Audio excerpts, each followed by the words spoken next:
Hi, welcome back. We're in Lecture 20, Segment 2, and the topic is binary logistic regression. In the first segment, I gave you an overview, and we talked about the components of binary logistic regression. Now in this segment, let's do an actual example. So the example I want to use in this segment and to demonstrate binary logistic regression is based on what's called mock jury research. In particular, a study by Diamond and Casper in 1992. The way mock jury studies work is researchers who are interested in psychology and law, they have people watch a video of certain phases of a trial. In this example, let's assume that the people watch a video of the sentencing phase of a murder trial in which the defendant had already been found guilty. So they're watching the sentencing phase now, where they have to make a decision about how this person who's been found guilty, how they'll be treated. The issue for the jurors to decide is a very serious one. It's whether they should vote for the death penalty or not, a life term in prison. So we're going to assume that the data were collected in this example, because this is the way it worked in the Diamond and Casper study. Let's assume that the data were collected pre-deliberation. So what I mean by that is before the jurors got together to deliberate and discuss the situation, each juror was just asked, well, what do you think? How do you think you'll vote on this decision about the death penalty or a life sentence? So what that means is we have an outcome variable that's 0 or 1, right? It's categorical, it's binary, so we'll give it a 1 if they vote for the death penalty, we'll give it a 0 if they vote against the death penalty.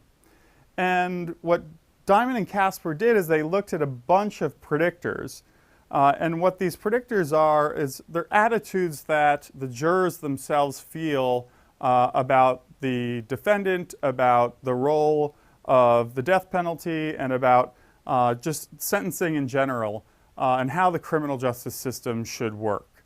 So we'll look at a bunch of these predictors. I've used just sort of the shorthand for them here, but let's look through each one of them. So by danger, I'm referring to the dangerousness. So the individual's belief as to the future dangerousness of the defendant. So how dangerous do you think this person is or will be in the future? On a scale of 0 to 10, just rate that. Rehabilitation. So the individual's belief as to the importance of rehabilitation as a goal of criminal sentencing. Punishment. Individual's belief as to the importance of punishment as a goal of criminal sentencing. GenDet is my shorthand for general deterrence. So this is asking the individual jurors, just what are your beliefs about the importance of general deterrence as a goal of criminal sentencing? That is, should sentencing deter the general public? That's general deterrence. Versus specific deterrence. So what's the importance of deterrence as a goal of criminal sentencing to defer this specific defendant? So general deterrence, specific deterrence, and then finally incapacitation, an individual's beliefs as to the importance of punishment as a goal of criminal sentencing. So we're doing a multiple regression here, but the general linear model, remember that mathematical framework we talked about in the context of multiple regression, the general linear model is not going to work here because, remember, it assumes a linear relationship between x and y and assumes a normal distribution in the outcome variable. Well, we don't have that. We have a binary outcome variable that can only take on 0 or 1. So we need to do that logit transformation on the left-hand side of the regression equation. If we do that, then we can get a predicted score that will fall between 0 and 1, and we can make a guess as to whether this person's going to vote for the death penalty or not, based on their predicted score on this transformed y variable. This logit transformation is a feature of an even more general mathematical framework than the original GLM we talked about in the context of multiple regression. And the name of that is the generalized linear model. Notice, I know it sounds almost exactly the same as the general linear model, but it's very different. It's called the generalized linear model, which allows for lots of different nonlinear models to be tested in the context of regression. And we're going to cover the generalized linear model in more detail in lecture 23 next week when we talk about the idea of testing all sorts of nonlinear relationships. Here I'm just presenting it first in the context of binary logistic regression. So I ran that in R, and you'll see at the top of this slide the formula now, since we're not doing a regular multiple regression like we did a few weeks ago, we have to call the formula GLM, not LM. So GLM is for generalized linear model. And I just put in my outcome variable, that's verdict, and then I put in all my predictors. So this looks exactly like the LM calls, right? But now I have to add this argument family equals binomial. What that tells it is apply that logit transformation to the left-hand side of the regression equation. Then we can get all of our output, we can estimate our regression coefficients. So this GLM formula is very powerful, and there are a number of arguments that we can put in, a number of values we can put in for that argument family.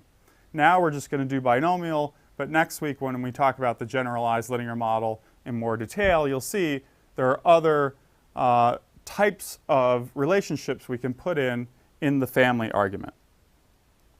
But now if you look below, the output looks just like the output that we've seen from other runs of regression. We have regression coefficients, we have the standard error of them, then we have a z-value associated with that, and a p-value. So by looking at the output here, we can see that dangerousness is a significant predictor, rehabilitation is a significant predictor, as is general deterrence. Now we can take these estimates and convert them into odds ratios. So remember from segment 1 we talked about how we could get the regression coefficients, which are for every 1 unit increase in x, the predicted change in the logit, which was a little hard to interpret. So let's convert that score into an odds ratio. So now here are the odds ratios. Again, you see the biggest ones are for dangerousness, for general deterrence. Those are the ones that were significant. I can test the fit of the overall model by looking at the chi-square associated with the model versus the null model. So the one for our model is 114. The one for the null model is 138. I can use a chi-square test to look to see if that's a significant difference.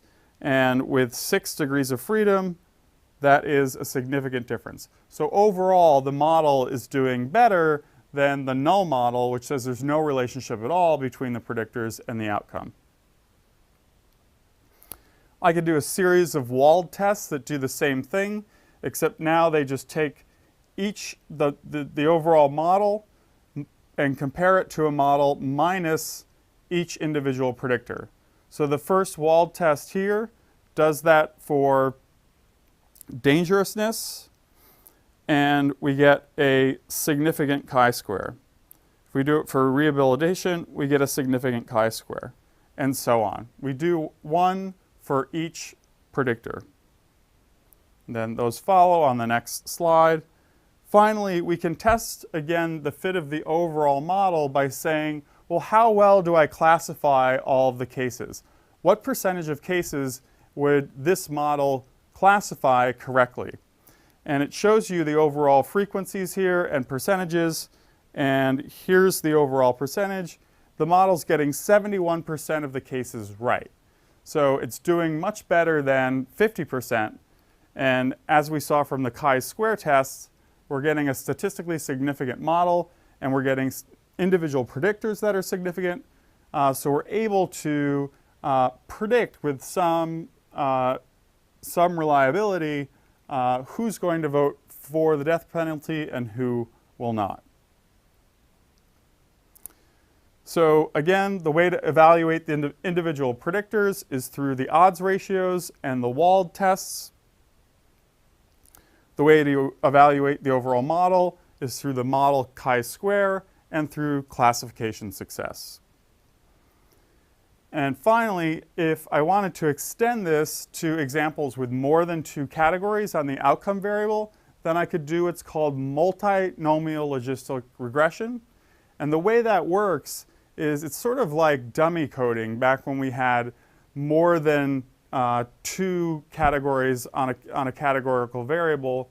We just set one group as a referent, and then we would have multiple logistic regression equations formed to compare each level of my category to the referent.